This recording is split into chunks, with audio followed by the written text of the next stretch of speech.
විභාගයේදී අපිට හම්බෙන අමාරු ප්‍රශ්නයක් ලේසියෙන් කරන්නේ කොහොමද කියලා බලමු. වමට දකුණට හැරීම් පැටලෙන චූටි පොඩ්ඩෝ ඉන්නවනේ ඔන්න ඔයාලට ලේසි ක්‍රමයක් ටීචර් කියලා දෙන්න යන්නේ. මේකට පුංචි කොළ කෑල්ලක් හරි මක්කනේ හරි අරගෙන මැදින් ඉරක් ඇඳලා මේ විදියට බෙදාගෙන ඒකේ ද නැත්නම් වද කියලා ලියා ගන්නවා අපි. වයන්නෙන් වමද දයන්නෙන් දකුණද තමයි අපි මේකෙන් නිරූපණය කරන්නේ.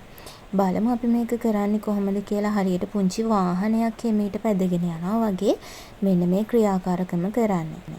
මෙන්න මේ විදිහට අපේ පුංචි වාහනේ හරි මැදින් තිබ්බට පස්සේ බලන්න රේඛාව හැරිලා තියෙන්නේ දයන්න පැත්තටනේ. එහෙනම් අපි එතනින් දකුණ කියලා ලියා ගන්නවා. දකුණට තමයි හැරිලා තියෙන්නේ. ඊට පස්සේ පුංචි වාහනේ අපි හිමීට හරවගෙන වංගුව අරගෙන ඉස්සරහට යනකොට නැවත රේඛාව හරි මැද්දට තියලා ගෙනියනකොට ඔන්න බලන්න දයන්නට තමයි එයා හැරිලා තියෙන්නේ. එහෙනම් ද පැත්තට තමයි ඉර ගිහිල්ලා තියෙන්නේ. නැවතත් අපි එතන දාගන්නවා දකුණට හැරීමක් සිද්ධ වෙලා කියලා.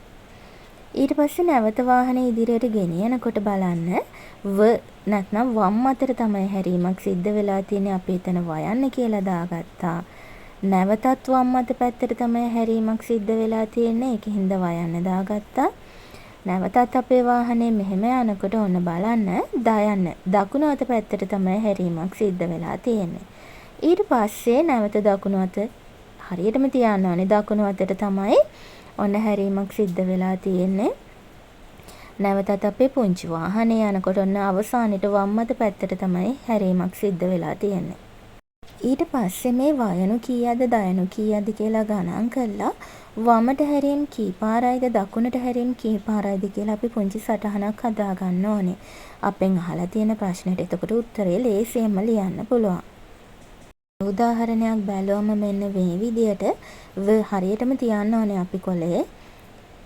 අකුර පැත්තට තමයි හැරීමක් නැත්නම් වම් අතට හැරීමක් සිද්ධ වෙලා තියෙනවා. ඊට පස්සේ නැවත ඉදිරියට ගිහාම අකුර පැත්තට තමයි ඉර ගිහිල්ලා තියෙන්නේ. එහෙනම් දකුණට හැරීමක් සිද්ධ වෙලා තියෙනවා. එහෙනම් වමට හැරීම් එකයි දකුණට හැරීම් එකයි නැවත හැරීමක් සිද්ධ වෙලා නැති නිසා අපි උත්තරය හොයාගත්තා.